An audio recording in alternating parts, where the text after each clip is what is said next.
Hello everyone, welcome to YouTube channel of concept coaching classes. मेरा नाम है मुस्कान खान और आज हम क्लास 12 का एक टॉपिक डिस्कस करने जा रहे हैं जिसका नाम है guarantee of profit. Guarantee of profit chapter number 1 accounting for partnership firm fundamental का ही एक पार्ट है।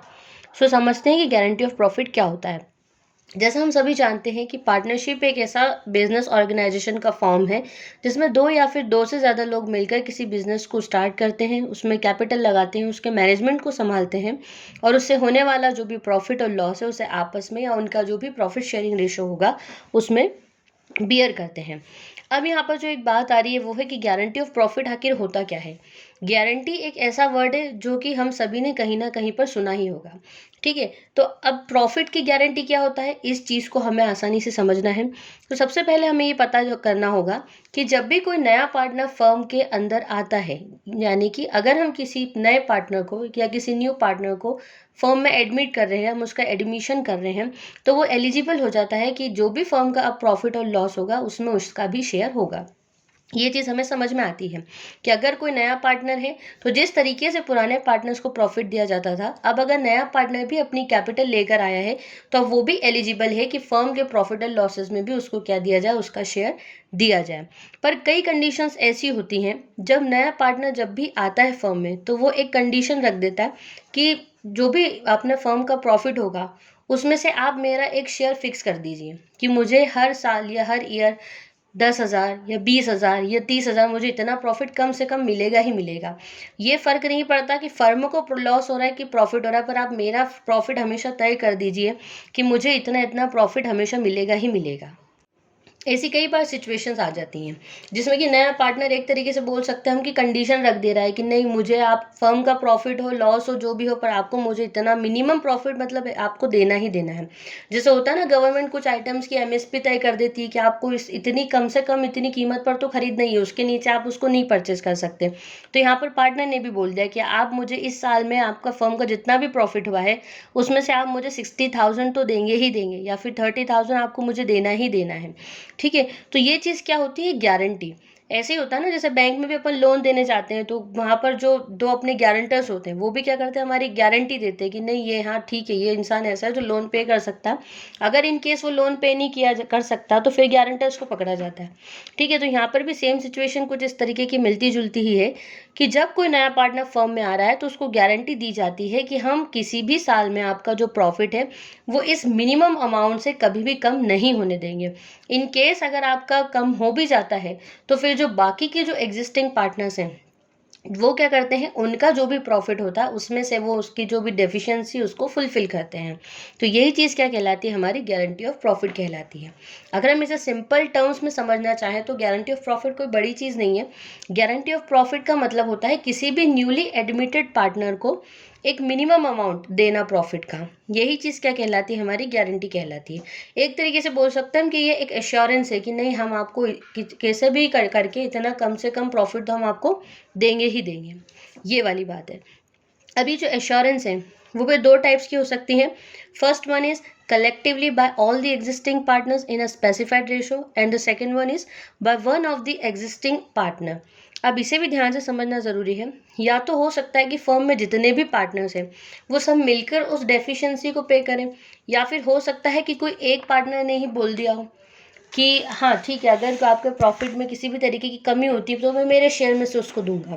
तो ये दोनों कंडीशन बनती है, या तो सारे पार्टनर्स मिलकर दे दें या फिर सारे पार्टनर्स मिलकर ना देते हुए कोई एक पार्टनर उस डेफिशिएंसी को बियर कर ले, ठीक है। तो अब इस चीज़ को और आसानी से समझने के लिए मैं एक एग्जांपल ले रही हूँ, सिचुएशन के थ्रू हम इसको समझने की कोशिश करेंगे।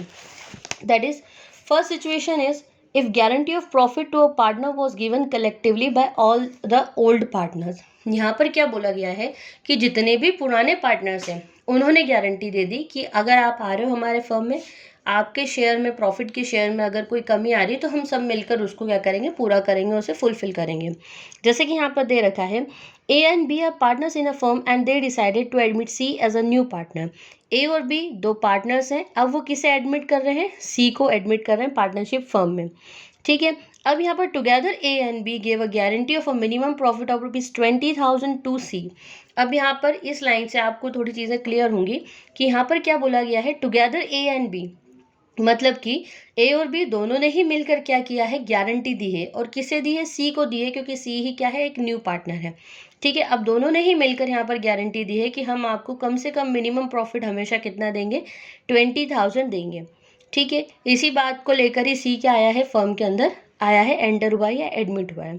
ठीक है, अब यहाँ पर उन्होंने बोला है कि उन तीनों का जो प्रॉफिट शेयरिंग रेशो है वो है 3:2:1, और फर्म का जो प्रॉफिट है वो है हमारा कितना, 60,000। अब देखिए, जो भी प्रॉफिट होता है वो पार्टनर्स के प्रॉफिट शेयरिंग रेशो के अकॉर्डिंग ही डिस्ट्रीब्यूट होता है। तो 60,000 को मैं डिस्ट्रीब्यूट करूंगी ए, बी और सी में। जैसे 60,000 का अगर मैंने 3/6 निकाला तो यहाँ पर आया 30,000, जो कि किसका शेयर होगा, ए का शेयर। फिर बात होती है बी की, बी का शेयर मैंने निकाला 60,000 इंटू 2/6, तो उसका आ गया शेयर 20,000। अब 60,000 का फिर हमने 1/6 शेयर निकाला तो हमारे पास आ गया कि सी का शेयर कितना होगा, 10,000। अब ध्यान से देखिए, यहाँ पर सी का जो प्रॉफिट निकल पा रहा है वो कितना, 10,000, पर हमने उसे गारंटी क्या दी है, 20,000।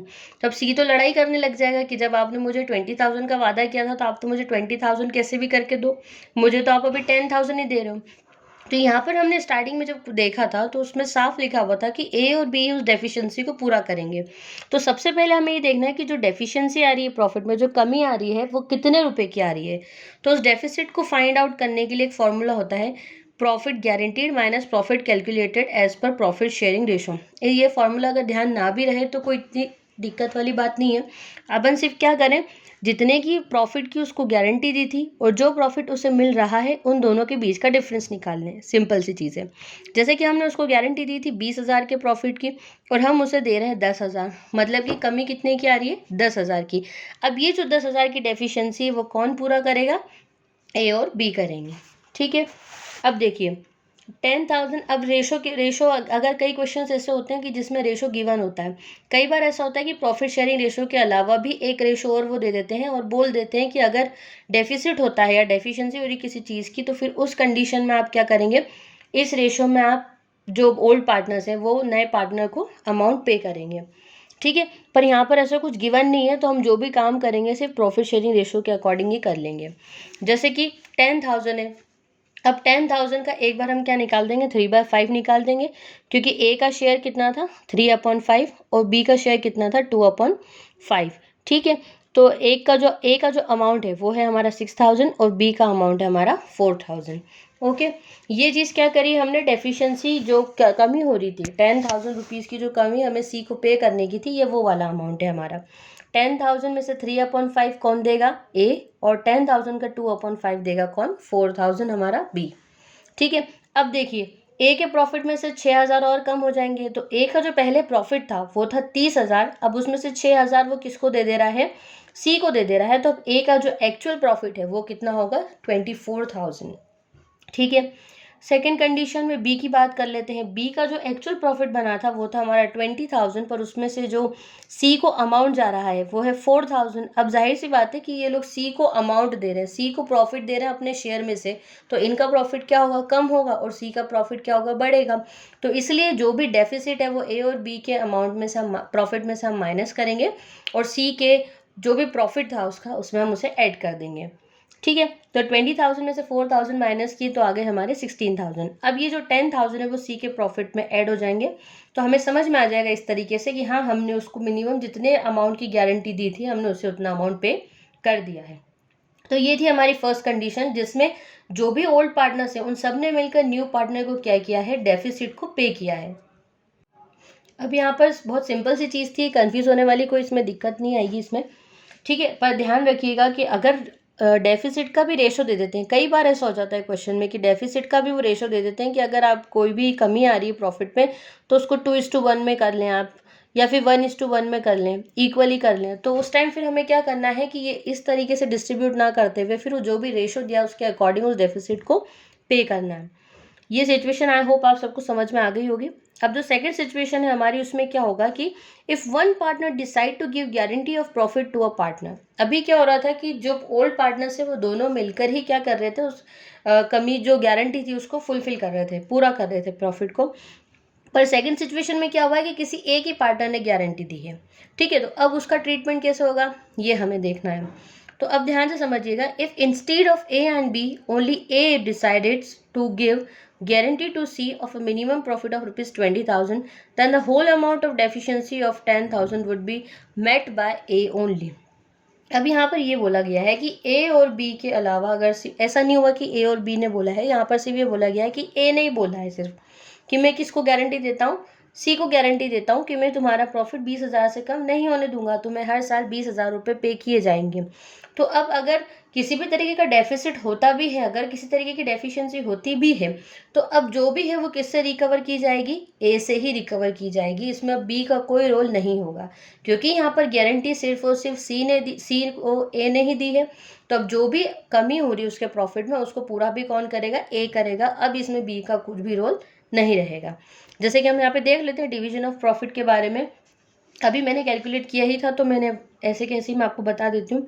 ए का प्रॉफिट कितना था 30,000, बी का प्रॉफिट कितना था 20,000 और सी का प्रॉफिट था 10,000।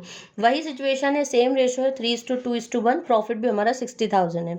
हमने उसको डिस्ट्रीब्यूट कर लिया रेशो में। अब हमने देखा कि सी को गारंटी दी गई है 20,000 के प्रॉफिट की, पर हम उसको भी पे कितना कर पा रहे हैं, सिर्फ 10,000 पे कर पा रहे हैं। तो अभी क्वेश्चन में साफ दे रखा है कि जो भी डेफिशिएंसी है, डेफिसिट है, वो कौन पे करेगा, ए पे करेगा।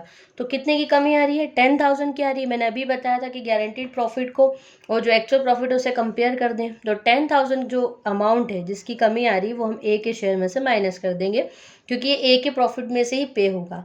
जो पार्टनर गारंटी देगा वही पार्टनर पे करेगा, जिसने गारंटी नहीं दी है उसका कोई रोल ही नहीं है। ठीक है, तो 30,000 में से हम 10,000 माइनस कर देंगे तो हमारा अमाउंट आ जाएगा 20,000।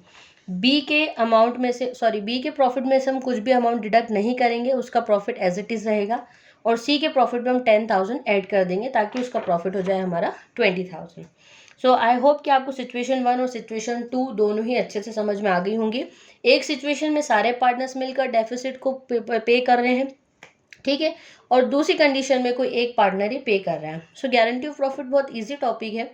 अब आगे की जो वीडियोस आएंगी उसमें मैं इसके प्रैक्टिकल प्रॉब्लम समझाऊंगी, तब तक आप इस वीडियो को बहुत अच्छे से देखिएगा ताकि आपको इसके जो थियोरेटिकल एस्पेक्ट हैं वो समझ में आ सकें। ठीक है, नेक्स्ट वीडियो इसकी जो प्रैक्टिकल प्रॉब्लम्स रहेंगी उस पर मैं बनाऊंगी। तब तक आप मेरे साथ जुड़े रहिए, साथ ही साथ मेरी वीडियोज़ को बहुत ज़्यादा शेयर कीजिए, लाइक कीजिए और मेरे चैनल को सब्सक्राइब कीजिए। ठीक है, अगर आपको इन क्वेश्चंस में कुछ क्वेरीज हैं तो आप कमेंट सेक्शन में मुझसे पूछ सकते हैं। आप मुझे ट्विटर पर, इंस्टाग्राम पर भी फॉलो कर सकते हैं। आई होप आपको ये वीडियो पसंद आई होगी। Have a good day. Thank you.